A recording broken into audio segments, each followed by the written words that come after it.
This week I was walking alone on Padre Island National Seashore when I was detained by federal law enforcement officers. I had my shoes in my hand.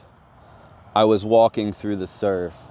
The waves were crashing over my feet and I was feeling on top of the world. I can't afford the rents in America and I live in poverty. That's why I've been living out of my little red car for the last 4 years. I've been recording my adventures on YouTube and have over 80 videos on my channel. Check them out when you get a chance. Just a few days ago, I had a horrible experience with law enforcement on Padre Island in Texas. And I'm still really shaken from the whole experience, but I want to try to articulate to you what it was like for me to be illegally detained and searched. Most people's experience with police is a positive one, and that is great.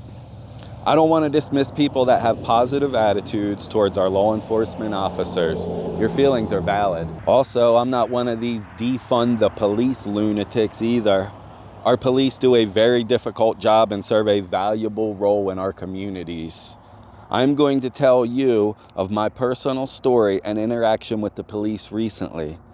How we got there, what happened, can we learn anything from my experience, and my feelings towards cops now. For those of you that don't know, Padre Island is a 60-mile long barrier island off the coast of Texas. The island has been turned into a park and there is no development. No condos, no boardwalk, no strip malls, no roads, not a single luxury. Nothing but pristine beaches as far as the eye can see with free dispersed camping everywhere. I saw a picture of a palm tree and got the crazy idea to drive 1,200 miles from Texas to Padre Island just to see one. I packed my cooler with everything I would need, bought a healthy amount of firewood, and packed my trunk with all my camping gear. My plan was to camp, cook, and relax for 3 days and film myself doing that. I'm gonna go through my entire police interaction with you, but first allow me to preface by saying that in America, we have constitutional rights that protect us from abusive police officers. In fact, as an American, I am taught that law enforcement here is superior to other places around the world. I'm taught in that places like Russia and Mexico, the police are immoral and dangerous, and that I should feel a sense of pride as an American that we have freedoms and protections from abusive police. We have constitutional rights here in America, and really quickly allow me to explain that law enforcement in America cannot detain or search you if they didn't see you committing a crime or reasonable suspicion exists. And here's just a few really common examples of this right that we have as Americans in the United States. For example, it is unconstitutional for the stop and frisk policies that were one time instituted in New York City. You can't just walk up on somebody that's just minding their own business and start shaking them down on the street. That's unconstitutional and illegal here in America. Another very common abuse of power that police will attempt to do here in America is the racial profiling. Being black while walking is not a crime here in America and does not constitute search or seizure of property, will not establish probable cause, and similarly, for white people being in a dangerous black urban environment does not mean that you should be searched for drug use as well. We're protected as American citizens from those abuse of powers by the police. So this is really important to the entire story. Here in America, the police have to have seen you commit a crime or have reasonable suspicion that you have committed a crime in order to stop, search, detain, and identify you. They cannot just walk up on you and say, hey, I want to search your pockets, let me see your ID. That is unconstitutional in America. Very important to the entirety of this story. In legal terms, they call this probable cause. The commission of a crime or the reasonable suspicion that one has occurred. Probable cause. Spoiler alert, I won't tell you how the whole story ends, but I will quickly just say that I was never charged with a crime. So keep that in mind as I explain my interaction with the police. They detained me, searched me, identified me, and I was never charged with a crime. Anyways, back to the story. I'm walking amongst the surf. I got my shoes in my hand. The sun is setting in the distance, and I got the most happiest man in the world energy going on right now. And that's when I hear the most unmistakable and loud noise of a police siren behind me. Woo woo! It startled the hell out of me. I turned around quickly, and there were 2 pickup trucks, 1 cop each truck, 2 cops total. Cop number 1 says to me, "Is that your little red car back there with the front end damage?" "Yes, sir. How may I help you?" Cop number 1 also, "I saw Colorado lettuce inside your car. I'm gonna need you to turn around and put your hands behind your back right now." I immediately responded, "No, you didn't see any Colorado lettuce inside my car." And that's when Cop 2 said that my window was down a ½ inch and he smelled the aroma of Colorado lettuce coming from my car. They're just making up a story. There's no Colorado lettuce visible in my car or scent coming from that small crack in the window. At this point, dilation happens. Time slows down, my vision goes into a pinpoint, my thoughts become acutely clear. It becomes abundantly clear to me that these officers don't have probable cause to detain and search me. There's no Colorado lettuce visible in my car, and the scent of Colorado lettuce coming from my car is preposterous. There is a 30-mile breeze coming off of the beach today, blowing any scent away. The only thing you can possibly smell is salt water, and maybe possibly the firewood that I have on the passenger seat emanating this brilliant bouquet of botanicals. But definitely did he not smell Colorado lettuce. He is lying to manufacture probable cause. The police officer cannot stop me or search me without probable cause, and he is now lying to manufacture probable cause. I turn around and interlace my fingers. He pushes me forward and lifts my arms high. Ow! For no reason, I went from walking alone on a quiet beach to being assaulted by the police in a matter of seconds. Hey guys, real quick. Thanks for listening along to my story. Don't forget to hit the like if you are enjoying it and subscribe if you are not. Let's get back to the story. For context, there are other campers on the beach, but the beach is so long that everybody spreads out. I can see the next camper, but they were just a pinprick on the horizon, very far away. The camper a ½ mile to my left had a beautiful 5th-wheel camper with all the pop-outs and a giant dually pickup truck to tow it behind. A $250,000 setup probably, pulled right up there on the beach. It was beautiful. And the other camper to my other direction was a Sprinter van, also worth 6 figures. It had to be over $100,000. You could tell it had all the bells and whistles and the things hanging off of the outside. A really beautiful vehicle. So I was all alone out there by myself enjoying a vacation. And 3 miles from my car walking when the police stopped me enjoying the sunset. My point is that the police weren't targeting any of the rich people. They were specifically targeting the poor people. My car is clearly an eyesore. It might only be worth $1,000. It has a cracked windshield, a busted grill. The hood doesn't close right and it doesn't look great. But it's my car and it's my home and it's the best I can do in the one I got. I was specifically targeted because of my poverty, and they train the police to target poor people, if you haven't known that. It's true. Anyway, I got my W-2 here in my hand. I worked full-time in a factory last year. My W-2 says that I made $28,000 working as a full-time employee in a factory last year. And of that $28,000, they took $2,000 in federal tax money from me. And with that federal tax money that they took me, they trained their officers to target me on vacation on the beach. But hey, democracy, it's the best we can do.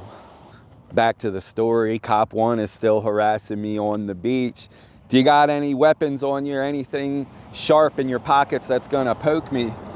No, sir, I only have a car key in my pocket I can't even identify myself. I left everything in my locked car. I remember when I walked away from my locked car with my windows cracked a ½ an inch so that the sun wouldn't overheat my car. I turned around and looked over my shoulder and I thought, man, there's no criminals out here. My car will be safe.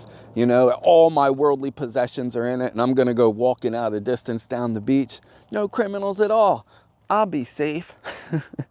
The criminals got badges in Texas. Cop number 2 says, you're getting in the back of my truck and we're going back to search your car.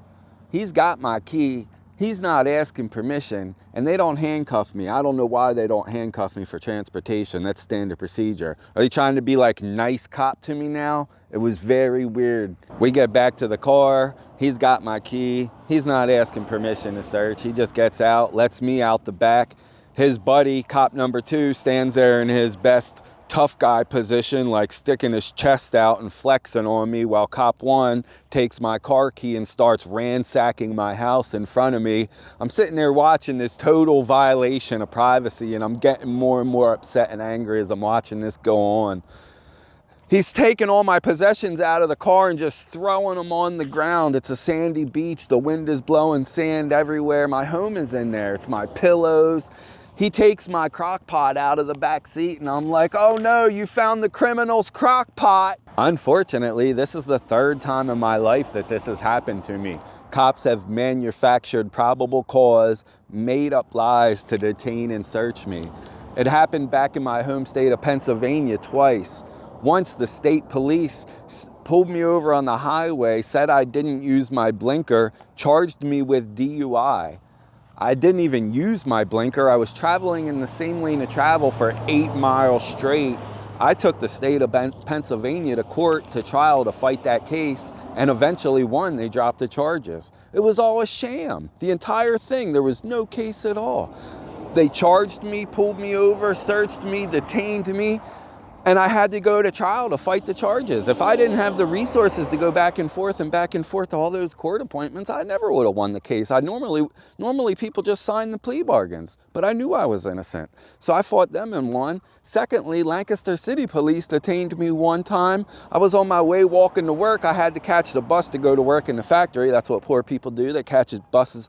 It's not even bright out. It's 5 a.m. You got to catch the very first bus in the morning. So I got my lunchbox. I'm running to the bus stop to catch my bus to go to work in the factory. The cops detained me. That reason they said for detaining me was I matched the description of a criminal. They held me for 2.5 hours while I ended up being late for work and getting points on my, at work or whatever, getting in trouble there. But so yeah, this isn't the first time. This has happened to me 3 times in my life. It's very common that cops will violate the citizens' constitutional rights and manufacture a probable cause. Unfortunately, this is just where we're at. So back to the story, the cop's ripping the stuff out my car. He's got my tent pulled out, my trunk's open. He finds 3 grams of Colorado lettuce in the trunk. Guilty as charged.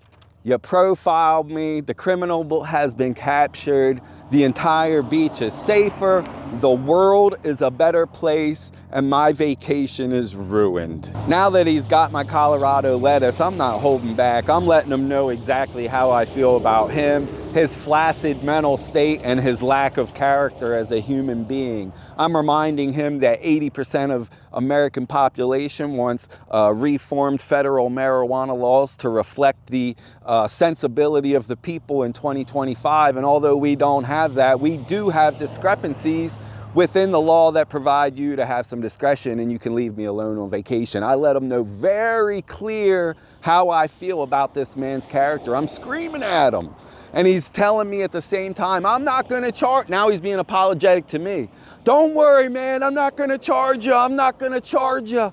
Like he's doing me a favor. All my possessions of my home are scattered about. I was freaking detained walking on the beach, and now you're acting like you're doing me a favor. This is how crazy these people are. Complete lunatics that should not be in office. And let's be clear, he wasn't charging me with a crime, not because he didn't want to charge me with a crime. He absolutely did.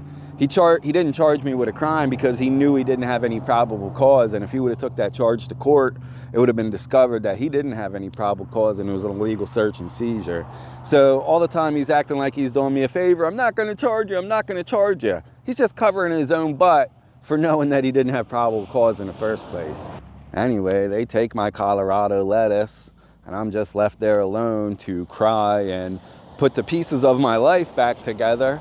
And so I do that and I immediately leave Texas. I didn't get to stay at the beach one night. I drove 1,200 miles and spent thousands of dollars and was harassed by the local authorities and didn't get to stay even one night.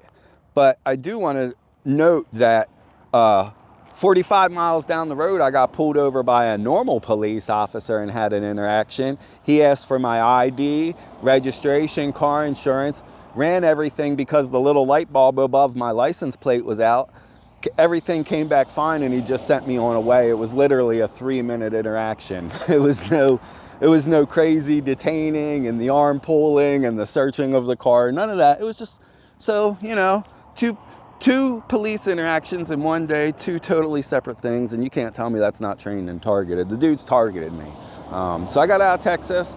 Now we are in Roswell, New Mexico. You can see the spacecraft landing area right here. That is an authentic and actual UFO spacecraft there behind me. It's a good time here in Roswell, New Mexico. So the feds are trying to beat me down, but I'm not broken. I'm continuing on. Today is Sunday. The Super Bowl's tonight. I'm gonna go edit this video and watch the Super Bowl. My plans from here to head to White Sands National Park. I recently bought the America's Beautiful National Park Pass so I can go to any national park in America for free. So we're gonna go check out White Sands National Park after this. I hope to camp down there because my front seat is still full of firewood, and hopefully we can finally do some camping and filming and cooking and enjoying life and not being harassed. I want to thank all you guys for following along on another video. Don't forget to smile your way through the day. I will see you soon.